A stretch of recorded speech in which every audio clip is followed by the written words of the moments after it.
கிறிஸ்துவுக்குள் பிரியமானவர்களே, ஆண்டவர் இயேசு கிறிஸ்துவின் நாமத்தில் விஸ்வவாணி நற்செய்தி பணி இயக்கத்தின் மூலம் ஒளிபரப்பப்படும் சிகரம் தொடும் புறாக்கள் என்ற பெண்களுக்கான பிரத்யேக நிகழ்ச்சிக்கு உங்களை அன்புடன் வரவேற்கிறோம். இந்த நிகழ்ச்சி உங்கள் ஆத்துமாவிலும் சரீரத்திலும் பலம் தரும், சிகரங்களை தொட உதவும். வாங்க நிகழ்ச்சிக்குள்ள போலாம்.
இன்று வேதம் அறிவோம் பகுதியில் படிகை பச்சை குறித்து பார்க்க இருக்கிறோம். படிகை பச்சை என்பது தெய்வீக மகிமை, தூய்மை மற்றும் பரலோகத்தின் பிரகாசத்தை குறிக்கும் ஒரு விலை உயர்ந்த கல்லாக விவரிக்கப்பட்டுள்ளது. படிகை பச்சை என்பது பொதுவாக பயன்பாட்டில் உள்ள ஒரு கரிம வேதியியல் சாயம் மற்றும் கிருமி நாசினி ஆகும். படிகை பச்சை என்பதின் எபிரேய வார்த்தை தர்ஷிஷ் ஆகும். தமிழாக்கும் தூய மாணிக்கம். படிகை பச்சை ஆங்கிலத்தில் பெரில், மெலக்கைட் கிரீன் என்று அழைப்பர். இதன் முக்கிய பயன்கள் மருத்துவம் மற்றும் ஆய்வகத்துறையில் நுண்ணுயிர்களை கண்டறியும் பாக்டீரியா சாயமாகவும், காயங்களுக்கு பூசப்படும் கிருமி நாசினியாகவும் பயன்படுத்தப்படுகிறது. காய்கறிகளை பச்சையாக காட்ட சிலர் இதில் கலப்படம் செய்கிறார்கள். இது உடல் ஆரோக்கியத்திற்கு பெரும் கேடு விளைவிக்கும். படிகை பச்சை பற்றிய முக்கிய ஆராய்ச்சி குறிப்புகள். படிகை பச்சை என்பது பெரிலியம், அலுமினியம், சிலிக்கேட் என்ற வேதியியல் வாய்ப்பாட்டை கொண்ட ஒரு அரிய கனிமமாகும். இது அறிவியல் மற்றும் புவியியல் ஆய்வுகளில் மிக முக்கியமான சில அம்சங்களை கொண்டுள்ளது. இதன் புவியியல் தோற்றம் பாறைகள் மற்றும் இருப்பிடம் பெரும்பாலும் கிரானைட், பெக்மைடைட் மற்றும் உருமாற்ற பாறைகளில் காணப்படுகிறது. இது உலகத்தில் பிரேசில், கொலம்பியா, ரஷ்யா, மடகாஸ்கர் மற்றும் அமெரிக்கா ஆகிய நாடுகளில் பெருமளவில் வெட்டி எடுக்கப்படுகிறது. இதில் மடகாஸ்கரில் 18 மீட்டர் நீளமுள்ள உலகில் மிகப்பெரிய படிகை பச்சை படிகம் கண்டுபிடிக்கப்பட்டுள்ளது. அறிவியல் துறையில் முக்கிய ஆதாரமாக பயன்படுத்தப்படுகிறது. 13ஆம் நூற்றாண்டுகளில் இத்தாலியாவில் முதல் ஐ கிளாஸஸ் உருவாக்கப்பட்ட போது கண்ணாடியை போதுமான அளவு தெளிவாக செய்ய இயலாத காரணத்தினால் படிகை பச்சை பாறை கொண்டே லென்ஸ் செய்யப்பட்டன. இதன் விளைவாக ஜெர்மன் மொழியில் கண்ணாடிகள் பெரில் என்று பெயரிடப்பட்டன. படிகை பச்சை என்பது பல வண்ணங்களில் கிடைக்கும் ஒரு கனிமக்கல். அதன் நிறம் மற்றும் வகையை பொறுத்தே விலை மாறுபடும். படிகை பச்சை வேதத்தில் குறிப்பிடப்படும் ஒரு அரிய வகை மரகத கல் மற்றும் விலை மதிப்பற்ற கல்லை குறிக்கவும் பயன்படுத்தப்படுகிறது. இது தூய கனிமமாக இருக்கும்போது நிறமற்றதாக இருந்தாலும் சிறிதளவு குரோமியம் கலக்கும்போது அழகான மரகத பச்சை அல்லது வெளிர்நீல பச்சை நிறத்தில் ஒளிரும். ஆங்கில மொழிபெயர்ப்பில் கேஜேவியில் இதை பெரில் என்றும், மற்ற நவீன மொழிபெயர்ப்பில் டோபஸ் அல்லது கிறிஸ்டலைட் என்றும் குறிப்பிடப்பட்டுள்ளது. இது பழைய மற்றும் புதிய ஏற்பாடுகளில் சுமார் 8 இடங்களில் குறிப்பிடப்பட்டுள்ளது. இந்த வார்த்தை யாத்ராகமம், எசேக்கியல் மற்றும் தானியேல் போன்ற புத்தகங்களில் காணப்படுகிறது.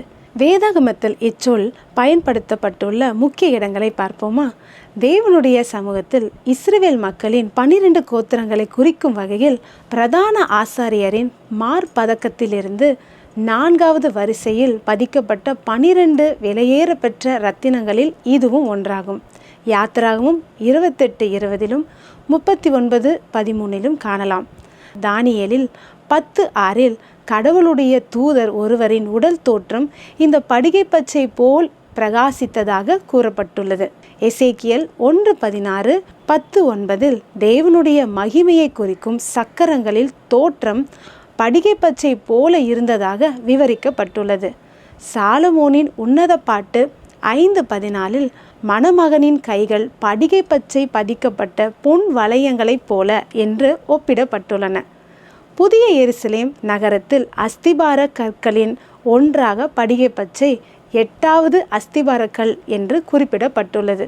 வெளிப்படுத்தல் 21:20. இந்த படிகை பச்சை நமக்கு என்ன கற்றுத் தருகிறது? படிகை பச்சை தேவ சமூகத்தை அலங்கரிப்போர் பெரும் மகிமையை காட்டுகிறது. தேவன் மகிமையாய் தந்த தாளந்துகளை அவருக்காகவே பயன்பட வேண்டுமே தவிர சுய மகிமைக்கு பயன்படக்கூடாது. படிகை பச்சை எப்படி தன்னில் உள்ள பச்சை நிறத்தை பிறருடைய பயன்பாட்டிற்கு கொடுக்கிறதோ அவ்வாறே ஆண்டவர் நமக்கு கொடுத்த தாளந்தை பிறர் நலனுக்காக பயன்படுத்த வேண்டும். அப்படியே நாமும் தேவ மகிமைக்கென்று பயன்படுவோமா? பிரியமானவர்களே, போன வாரம் EMDR தெரப்பி பற்றி கொஞ்சம் ப்ராக்டிக்கல் திங்ஸை நம்ம பார்த்தோம். இந்த வாரம் இன்னும் கொஞ்சம் அதிகமாக அதில் உங்களுக்கு இன்ஃபர்மேஷன் கொடுக்க போகிறேன். இப்போது EMDR தெரப்பிஸ்ட்டை நீங்கள் போய் பார்க்கும்பொழுது என்ன சொல்லியிருந்தேன்னா, உங்களுடைய ஸ்டோரியை கேட்பாங்க. அந்த ஸ்டோரியை கேட்குறதுலேருந்தே நமக்கு தெரிஞ்சிடும் எந்தெந்த இன்சிடென்ட்ஸ் உங்களை எப்படி அஃபெக்ட் பண்ணிக்குன்றது தெரியும். அதுலேருந்து நம்ம கோல்ஸ் பிக் பண்ணுவோம் ப்ராசஸ் பண்ணுறதுக்கு. இப்போது ப்ராசஸிங்க்கு முன்னால் நம்ம எந்த ஸ்டேட்டில் இருக்கோங்கிறத கண்டுபிடிக்கிறது முக்கியம். அப்போ தான் நம்மளுக்கு நம்ம ப்ரோக்ரஸை மெஷர் பண்ண முடியும். அது மட்டும் இல்லை, நம்மளோட கோல் எங்கே இருக்கிறோம், எங்கே போகிறது நம்ம கோலுங்கிறத நம்ம முதல்ல அதை பிளான் பண்ணி பார்த்துக்கோங்க. அதுக்கு 2 மெஷர்மெண்ட்ஸ் நம்ம பண்ண போகிறோம். ஒன்று அந்த மெமரி, வாழ்க்கையில் நடந்த சம்பவம் நம்மளை எப்படி, நம்மளுடைய ஃபீலிங்ஸை, நம்மளுடைய உணர்ச்சிகளை எப்படி அஃபெக்ட் பண்ணியிருக்குது அப்படிங்கிறத முதல்ல பார்ப்போம். என்ன மாதிரி டிஸ்டர்பன்ஸ் இருக்குது. சிலருக்கு சில மெமரிஸ் கோபம் கிளப்பலாம், சிலருக்கு அது ரொம்ப ஆங்ஸைட்டி கொடுக்கலாம், சிலருக்கு ரொம்ப கவலையாக இருக்கலாம். அந்த மாதிரி அந்த உணர்ச்சியை முதல்ல நீங்கள் ஒரு ஸ்கேலில் மெஷர் பண்ணுவீங்க. 0 to 10. அது சப்ஜெக்டிவ் யூனிட்ஸ் ஆஃப் டிஸ்ட்ரெஸ். அந்த ஸ்கேலில் 0னா டிஸ்ட்ரெஸ்ஸே இல்லை, எனக்கு இது அஃபெக்டே பண்ணலை. 10னா இதுக்கு மேலே அஃபெக்டே பண்ண முடியாதுப்பா, அவ்வளோ எனக்கு அதில் அஃபெக்ட் ஆகிருக்கிறேன், அதுதான் 10 மேக்ஸிமம். ஸோ இப்போது ஒரு மெமரி உங்களுக்கு கோபம் வருது அப்படின்னா அது ஒருவேளை 7 to 8 இருக்கலாம் நீங்கள் ஸ்டார்ட் பண்ணும்போது. அப்போது இது நம்ம 0க்கு கொண்டு வர பார்ப்போம். அதுதான் டீசென்சிட்டைசேஷன் ப்ராசஸ். முதல்ல நான் சொல்லியிருந்தேன் ஞாபகம் இருக்கா? EMBன்னு அதை ஆரம்பிக்கும்போது ஐ மூமெண்ட் டீசென்சிட்டைசேஷன் இருந்தது. ஸோ இதுதான் டீசென்சிட்டைசேஷன். அடுத்தது அந்த ரீப்ராசஸிங். அந்த ரீப்ராசஸிங்க்கு முதல்ல நம்ம கேட்போம், இந்த சம்பவம் உங்களை எப்படி உங்களுக்குள்ள உங்களையே ஃபீல் பண்ண வைக்குது அப்படின்னு. அப்போது சிலருக்கு இப்போது அந்த ஒரு எக்ஸாம்பிள் அவங்களுக்கு அன்றைக்கி சொல்லியிருந்தேன், கார் ஆக்சிடென்ட்டு. அப்போது ஹெல்ப்லெஸ் ஃபீலிங் அந்த மாதிரி இருந்துக்கலாம். அப்போது அந்த ஹெல்ப்லெஸ் ஃபீலிங்க்கு பதிலாக இன்றைக்கு அந்த ஃபீலிங் ஹெல்ப்லெஸ்ஸாக இருந்ததுன்னா ப்ராசஸ் பண்ணி முடிக்கும்போது உங்களுக்கு உங்களை பற்றியே என்ன சென்ஸ் பண்ண நீங்கள் விரும்புகிறீங்க அதை நம்ம பார்ப்போம். அப்போது அது ஹெல்ப்லெஸ்க்கு பதிலாக நான் ஸ்ட்ராங்காக இருக்கிறேன், இல்லைன்னா ஐ எம் கேப்பபிள், அந்த மாதிரி ஒரு செல்ஃப் ஃபீலிங்க்கு வர்றதுக்கு விரும்பலாம். அப்போது அதை பாசிட்டிவ் காக்னிஷன் வச்சுருப்போம். அந்த பாசிட்டிவ் காக்னிஷன் நீங்கள் ஸ்டார்ட் பண்ணும்போது ஒரு ஸ்கேல் 1 to 7ல் நம்ம அதை மெஷர் பண்ணுவோம் பார்த்துக்கோங்க. ஸோ 1 நான் வந்து அந்த சம்பவத்த யோசிக்கும் பொழுது, அந்த சம்பவத்த ஒரு கையில வச்சுக்கிட்டு, அதே நேரத்துல நான் வந்து நல்லா ஸ்ட்ராங்கா இருக்கிறேங்கிற வேர்ட நான் அடுத்த கையில வச்சேன்னா, எனக்கு எவ்வளவு இது வந்து உண்மைன்னு ஃபீல் பண்றேன். அதாவது என் மூளையில நான் தெரியிறது லாஜிக்கலா யோசிக்கிறது இல்ல. என் உடம்புல, என் மனசுல எவ்வளவு இந்த பாசிட்டிவ் காக்னிஷன் வந்து உண்மைங்கிறத நான் ஃபீல் பண்றேன். அப்படின்னு அத மெஷர் பண்ணுவோம். 1 வந்து அதுக்கு சுத்தமா நான் ஃபீல் பண்ணல. 7 வந்து கம்ப்ளீட்டா ஃபீல் பண்றேன். ஸோ இப்போ நீங்க ஸ்டார்ட் பண்ணும்போது ஒருவேளை 2, 3 இல்லன்னா 1ல கூட இருக்கலாம். ஆனா நீங்க ப்ராசஸ் பண்ணி முடிக்கும்போது நம்ம கோல் வந்து இந்த பாசிட்டிவ் காக்னிஷன் 7 on 7ஆ இருக்கிறது தான் நம்மளுடைய கோல். ஸோ இந்த மாரி கோல்ஸ டிஃபைன் பண்ணிட்டு, அதுக்கப்புறம் உங்க உடம்புல இது எங்க நீங்க இந்த உணர்ச்சிகள ஃபீல் பண்றீங்கன்னு பார்ப்போம். அப்போ இந்த சம்பவத்த ஞாபகத்துக்கு கொண்டு வாங்க. ஞாபகத்துக்கு கொண்டு வரும்போது, உங்க உடம்பையே ஸ்கேன் பண்ணி பாருங்க. ஸ்கேன் பண்ணி உங்க உடம்புல எங்கெங்கெல்லாம் என்ன மாதிரி உணர்ச்சிகள் வருதுங்கிறத சொல்லுங்க. சிலர் சொல்லுவாங்க, "ஐயோ! என் செஸ்ட் வந்து பயங்கரமா டைட் ஆகுது." சிலர் சொல்லுவாங்க, "என்னுடைய வயிற்றுல அப்படியே உமட்டிட்டு வர்ற மாரி இருக்கு" அப்படின்னு சொல்லுவாங்க. சிலரு, "எனக்கு வேர்க்கிற மாதிரி இருக்குது" அப்படிம்பாங்க. சிலர் வந்து, "எனக்கு ஒண்ணுமே ஃபீல் பண்ண முடியல. என் உடம்பே நம்பான மாரி இருக்குது. இல்லன்னா உடம்புக்குள்ள ஏதோ அ ஹாலோவா இருக்குது" அப்படிம்பாங்க. இது எல்லாத்தையும் நம்ம நோட் பண்ணி வச்சுக்கிடுவோம். இந்த ப்ராசஸிங் நம்மளுடைய டிஸ்டர்பன்ஸ ப்ராசஸ் பண்ண பிறகு, நம்மளுடைய காக்னிஷன் அதாவது அந்த பாசிட்டிவ் காக்னிஷனுக்கு வந்த பிறகு, கடைசியாக திரும்பவுமா நம்ம ஸ்கேன் பண்ணி, உடம்புல இருக்கிற எஃபெக்ட்ஸையும் கம்ப்ளீட்டா போகிற வர இந்த தெரப்பி பண்ணி, அதுக்கப்புறம் தான் அத முடிப்போம். ஸோ, இன்றைக்கு கூட கொஞ்சம் உங்களுக்கு EMDR பத்தி சொல்லியிருக்கிறேன். அடுத்த தடவ இன்னும் கொஞ்சம் டிப்ஸ் குடுத்து விட்டு, இந்த EMDRல இருக்கிற சீரிஸ நம்ம கம்ப்ளீட் பண்ணுவோம். ஜெபம் பண்ணுவோமா? அன்புள்ள ஆண்டவரே, இதை கேட்கும் ஒவ்வொருவரையும் கர்த்தாவே உம்முடைய கரங்களில் தருகிறேன் அப்பா. ஆண்டவரே, எங்களுடைய வாழ்க்கையின் சரித்திரத்தை நீர் அறிந்திருக்கிறீரப்பா. எதெல்லாம் எங்களை எப்படியெல்லாம் அஃபெக்ட் பண்ணியிருக்கிறது என்பதையும் நீர் அறிந்திருக்கிறீர் ஆண்டவரே. எங்களை கர்த்தாவே, எங்களோடு அதிகமாக உமக்கு தெரியும் அப்பா. எங்களோடு கூட நீர் பாரும் ஆண்டவரே. எங்களுக்கு எதிலிருந்தெல்லாம் நாங்கள் ஹீல் பண்ண வேண்டியது இருக்குதோ கர்த்தாவே, அதை நீர் ஹீல் பண்ணி கர்த்தாவே. எங்களை கரம்பிடித்து எங்கள் வாழ்க்கையை கர்த்தாவே நாங்கள் எழும்பி நடந்து போக நீர் எங்களுக்கு கிருபை தாரும். சந்தோஷத்தோடு கர்த்தாவே எங்கள் வாழ்க்கையில் நாங்கள் செல்ல நீர் கிருபை தாரும். உம்முடைய முகத்தை எங்களுக்கு காண்பி தரலும் அப்பா. இயேசுவின் மூலம் ஜெபம் கேளும் ஜீவனுள்ள பிதாவே, ஆமென். அன்பான சிகரம் தொடும் புறாக்கள் நேயர்களுக்கு இயேசு கிறிஸ்துவின் இனிய நாமத்தில் என் வாழ்த்துக்களை தெரிவித்துக் கொள்கிறேன். இந்த நிகழ்ச்சியை மற்றவர்களுக்கும் அறிமுகம் செய்யும்படி கேட்டுக்கொள்கிறோம். மேலும் இந்நிகழ்ச்சியை குறித்த கருத்துக்களையும் எங்களோடு பகிர்ந்து கொள்ளுங்கள். இன்றும் உங்களோடு வனாந்தரத்திலே வழிகாட்டி என்ற தலைப்பில் பகிர்ந்து கொள்ள இருக்கிறேன். இந்த உலக வாழ்க்கை ஒரு வனாந்தர பயணம் போன்றது. பலவிதமான போராட்டங்கள், கஷ்டங்கள், பல பாடுகள் வழியாக நடக்கின்ற ஒன்று. அநேக நேரங்களில் நாம் இந்த கடினமான வாழ்க்கையில் சோர்ந்து போய்விடுகிறோம். என்ன வாழ்க்கை என்று ஒரு கசப்புணர்வு வந்து விடுகிறது.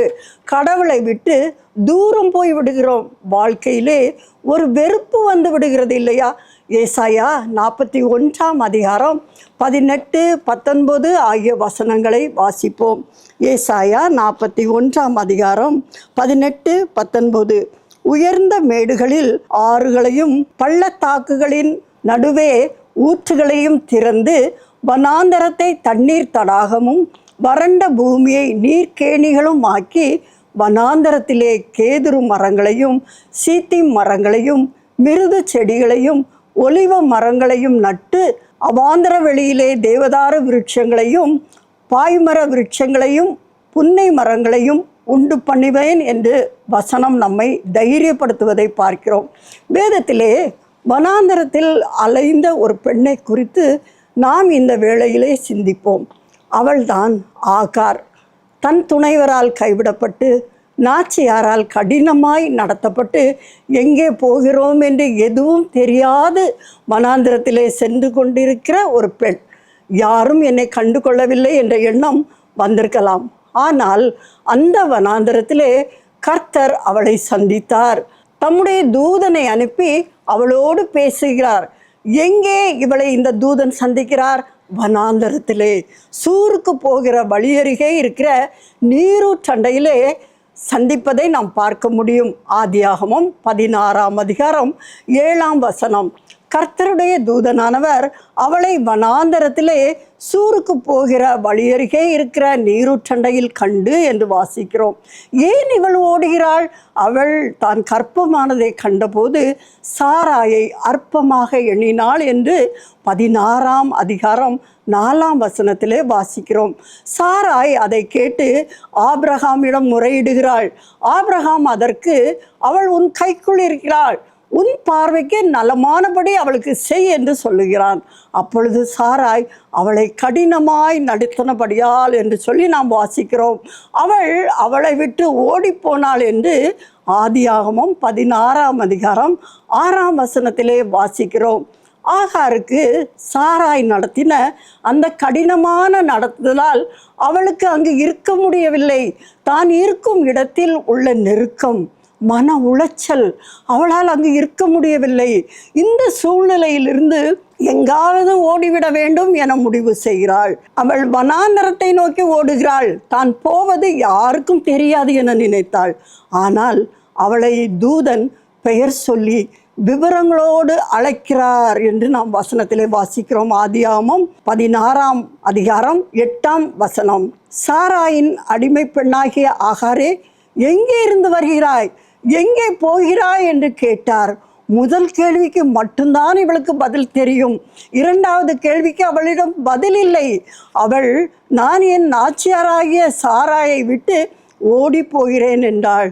தூதன் சொன்ன மறுமொழி ஆதியாகமம் 16ஆம் அதிகாரம் 9ஆம் வசனத்திலே வாசிக்கிறோம். அப்பொழுது கர்த்தருடைய தூதனானவர், நீ உன் நாச்சியார் அண்டைக்கு திரும்ப போய் அவள் கையின் கீழ் அடங்கியிரு என்றார். எந்த இடத்தில் தனக்கு இருக்க முடியவில்லை, சகிக்க முடியவில்லை என்று ஓடி வந்தாளோ அதே இடத்திற்கு திரும்பி போ, அங்கேயே இரு என்பது ஆண்டவர் வழிகாட்டுதல். அதோடு தூதன் நிறுத்தவில்லை, ஒரு ஆசீர்வாதத்தையும் கொடுக்கிறார். ஆதியாகமம் 16ஆம் அதிகாரம் 10ஆம் 11ஆம் வசனம்.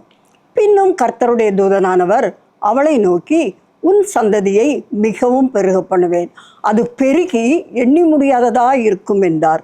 பின்னும் கர்த்தருடைய தூதனானவர் அவளை நோக்கி, நீ கர்ப்பவதியாயிருக்கிறாய், ஒரு குமாரனை பெறுவாய், கர்த்தர் உன் அங்கலாய்ப்பை கேட்டபடியால் அவனுக்கு இஸ்மவேல் என்று பெயரிடுவாயாக. என்ன ஒரு வழிநடத்துதல்!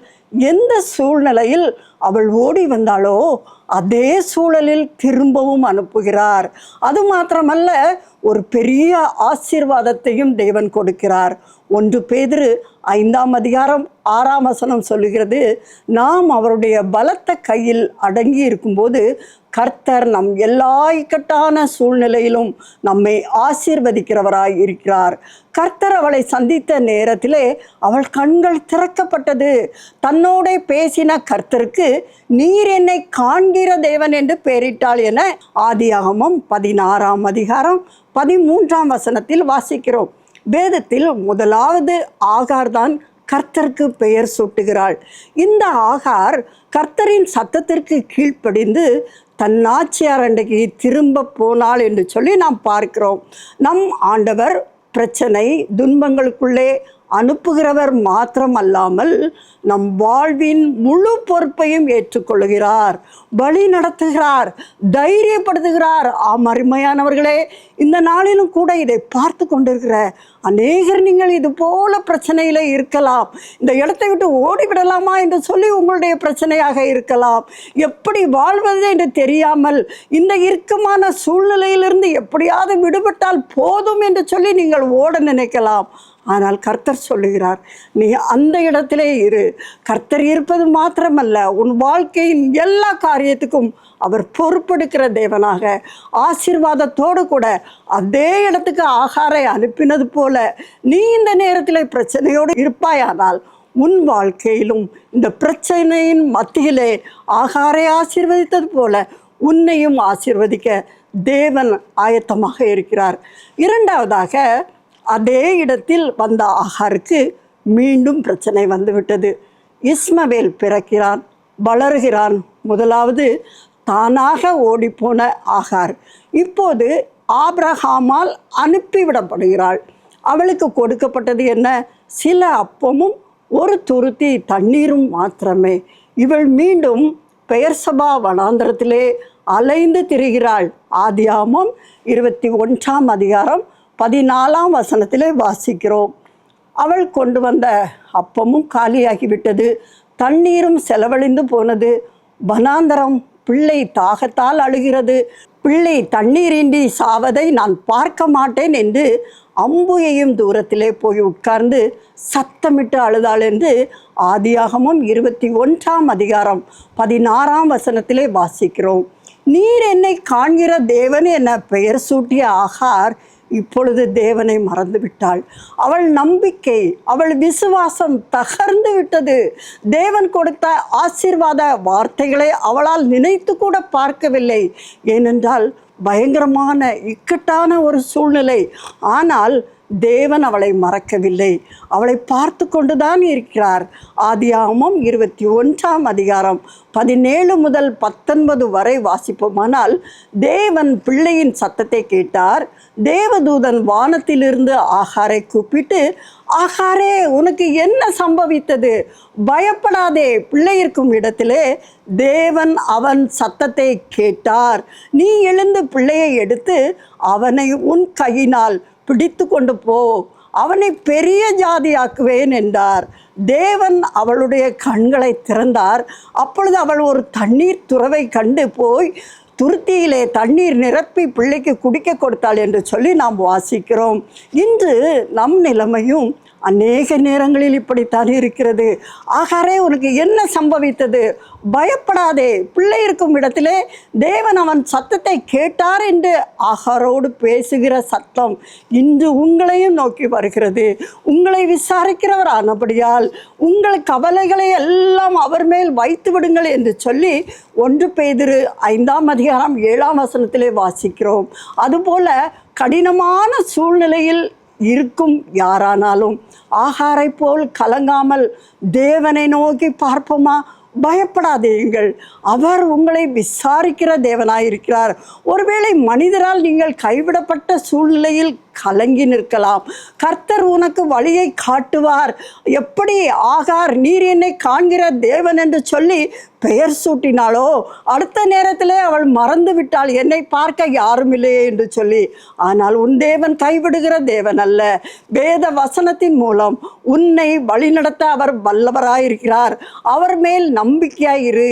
என்னுடைய வாழ்க்கையிலும் கூட இதுபோல ஒரு கடினமான வனாந்தர பயணம் நினைவுக்கு வருகிறது. 1984ஆம் ஆண்டு நாங்கள் ஜம்மு காஷ்மீரிலே ஒரு சோஷியல் ஒர்க் ப்ராஜெக்ட் ஒரு கிராமத்திலே செய்து கொண்டிருந்தோம். சமூக சேவை, சுவிசேஷம் சொல்லுவது இரண்டும் செய்து கொண்டிருந்தோம். அப்பொழுது சுவிசேஷம் அறிவித்த போது பல எதிர்ப்புகள் எங்களுக்கு வந்தது. நாங்கள் இதற்காக ஜெபக்குறிப்புகள் அனுப்பி வைத்தோம். அப்போது மேலிடத்திலிருந்து எங்களுக்கு ஒரு தகவல் வந்தது, சமூக சேவை மட்டும்தான் நீங்கள் செய்ய வேண்டும் என்று சொல்லி. அது எங்களுக்கு விருப்பமில்லை. எனவே நாங்கள் அதிலிருந்து வெளியே வந்து விட்டோம். வெளியே வந்து அடுத்த வாய்ப்பிற்காக நாங்கள் காத்திருந்தோம். என் கணவரின் அழைப்பு ஜம்மு காஷ்மீர் மட்டும்தான், அங்குதான் ஊழியம் செய்ய வேண்டும் என அழைப்பு. பல வாசல்களை தட்டினோம். எல்லா இடத்திலும் தேவன் வாய்ப்பு கொடுத்தார். ஆனால் என் கணவருக்கு சரியான தெளிவான வாசலாக தெரியவில்லை. சுமார் 1.5 வருட காலம் காத்திருக்கும் ஒரு சூழ்நிலை, நெருக்கமான பல அனுபவங்கள். பொறுமையோடு காத்திருந்தோம். ஒவ்வொரு நாளும் என் கணவர் முழங்கால் போட்டு ஜெபிப்பார்கள், ஆண்டவரே நான் என்ன செய்ய வேண்டும், எங்கு எனக்கு வழி இருக்கிறதே என்று சொல்லி அந்த வனாந்தரமான பாதையிலே நாங்கள் கண்ணீரோடு காத்திருந்த நாட்கள் உண்டு. அழைத்த தேவன் உண்மையுள்ள தேவன். 1985ஆம் ஆண்டு தேவன் சரியான வாசலை திறந்தார். விஸ்வவாணி ஊழியத்தில் இணையும் வாய்ப்பை தந்தார். அங்குள்ள இந்த ஜம்மு காஷ்மீர் மக்களுக்கு, டோக்ரி இன மக்களுக்கு வானொலி நிகழ்ச்சி தொடங்கும் ஒரு பொறுப்பையும் கொடுத்தார். அழைத்த தேவன் உண்மையுள்ளவர். இன்று வரை இந்த ஊழியத்தை செய்ய உதவி செய்கிறார். கர்த்தருடைய நாமம் மகிமைப்படுவதாக. நெடுங்காலமாய் காத்திருப்பது இருதயத்தை இளைக்கப்படும். விரும்பினது வரும்போதோ ஜீவ விருட்சம் போல் இருக்கும் என்று நீதிமொழிகள் 13ஆம் அதிகாரம் 12ஆம் வசனத்திலே வாசிக்கிறோம். இதை கேட்டுக்கொண்டிருக்கும் அருமையானவர்களே, உன்னுடைய வனாந்தர வாழ்க்கை, ஐயோ இதை எப்படி நாங்கள் கடந்து போவோம் என்று சொல்லி திகைக்கிறவர்களாக இருக்கலாம். பயப்படாது, உன் தேவன் உன்னோடு கூட இருக்கிறார், உன்னை ஆசீர்வதிக்க வல்லவராக இருக்கிறார். ஜெபம். எங்களை நேசிக்கிற எங்கள் அன்பின் நல்ல தகப்பனே, இந்த அருமையான ஆசீர்வதிக்கப்பட்ட இந்த நல்ல நேரத்திற்காக உமக்கு நன்றி செலுத்துகிறோம். ஆண்டவரே, சிந்திக்க கொடுத்த அருமையான வசனத்திற்காக உம்மை துதிக்கிறோம் சுவாமி. வனாந்தரத்திலே ஆண்டவரே ஆகாரை வழி நடத்தின தேவன் இந்த நாளிலும் இதை பார்த்து கொண்டிருக்கிற ஒவ்வொரு பிள்ளைகளையும் உடைய கரத்திலே தருகிறோம். யார் யார் தங்களுடைய வாழ்க்கையின் போராட்டத்திலே இருக்கிறார்களோ, வனாந்தரமான ஒரு சூழ்நிலையிலே சிக்கி தவிக்கிறார்களோ, இந்த நிகழ்ச்சி மூலம் பிள்ளைகள் உம்முடைய வசனத்திலே பலப்பட வேண்டுமாறு ஜெபிக்கிறோம். அவருடைய விசுவாசத்தை நீர் பலப்படுத்த வேண்டுமாறு நாங்கள் ஜெபிக்கிறோம். கர்த்தாவே, உடைய ஜெபங்களை கேட்டதற்காக ஸ்தோத்திரம். எல்லா துதி கனம் மகிமை நீர் எடுத்துக்கொள்ளும். இயேசுவின் நாமத்தில் ஜெபிக்கிறோம் எங்கள் நல்ல பிதாவே, ஆமேன். விஸ்வவாணி என்பது இந்தியாவில் அறியப்படாத இடங்களில் நற்செய்தியை அறிவித்து தாழ்ந்து கிடக்கும் சமுதாய மக்கள் சமுதாயத்தில் உயர்ந்த நிலையை அடைவதற்கான அனைத்து கட்டமைப்புகளையும் ஏற்படுத்தி தரும் ஓர் மக்கள் இயக்கம். குடி, விபச்சாரம் என மனிதர்களை அழித்தொழிக்கும் பாவங்களிலிருந்து அவர்கள் நிலையான விடுதலையை பெற்றுக்கொள்வதற்கான வழிமுறைகளை அறிவித்து, கல்வி அறிவு புகட்டி, கைத்தொழில்களை கற்பித்து, சமுதாயத்தின் சக மனிதர்களைப் போல அவர்களும் தலை நிமிர்ந்து வாழ வழி செய்யும் ஓர் அன்பின் ஐக்கியம். ஒரு கிராமத்தை பொறுப்படுத்து மாதந்தோறும் 4000 ரூபாய் அன்பின் ஈகையாக கொடுப்பதின் மூலம் ஓர் சமுதாயம் நம் கண்முன்னே மலர்வதை நீங்கள் பார்க்க முடியும். அவர்கள் ஆராதிக்கவும் தங்கள் சமுதாய மறுமலர்ச்சிக்கான திட்டங்களை தீட்டவும் ஓர் ஆராதனை கூடத்தை ஏற்படுத்தி தருவதற்கு எங்களை நீங்கள் தொடர்பு கொள்ளலாம். சிறுவர்களுக்கான கல்வி செலவை ஒவ்வொரு மாதமும் ரூபாய் 1500 கொடுப்பதின் மூலம் பொறுப்பெடுக்கலாம். இந்திய தேசத்தின் வலிமையான கிராமங்களை உருவாக்க, அடிமைத்தனங்கள் இல்லாத சமுதாயத்தை கட்டமைக்க அன்பின் இதயங்களாக நாம் ஒன்று சேர்ந்து உழைப்போம். ஆண்டவர் உங்களை ஆசீர்வதிக்கட்டும். கூடுதல் தகவல்களுக்கும் அன்பின் தொடர்புகளுக்கும் நீங்கள் தொடர்பு கொள்ள வேண்டிய தொலைபேசி எண்கள் திரையில் காண்பிக்கப்படுகின்றன. உங்கள் அன்பின் ஈகைகளை ஆன்லைன் பரிவர்த்தனை மூலம் செலுத்த வங்கி கணக்கு எண்களும் கீழே தரப்படுகின்றன. பிரத்யேகமாக தரப்பட்டிருக்கும் QR கோடையும் நீங்கள் ஸ்கேன் பண்ணிக் கொள்ளலாம். உங்கள் ஜெபங்களாலும் ஈகைகளாலும் இந்தியாவை ஆசீர்வதிக்கும் உங்களை ஆண்டவர் அளவில்லாமல் ஆசீர்வதிப்பாராக. இந்த நிகழ்ச்சி உங்களுக்கு ஆசீர்வாதமாக இருந்திருக்கும் என்று விசுவாசிக்கிறோம். நீங்கள் பெற்ற ஆசீர்வாதங்களையும் உங்கள் ஜெப தேவைகளையும் திரையில் காணும் எண்கள் மூலம் எங்களுக்கு தெரியப்படுத்துங்கள். வாட்ஸ்அப் மூலமாகவும் தெரியப்படுத்தலாம். உங்கள் உறவினர்களுக்கும் அறிமுகப்படுத்துங்கள். கர்த்தரின் ஆசீர்வாதம் உங்கள் அனைவரோடும் இருப்பதாக.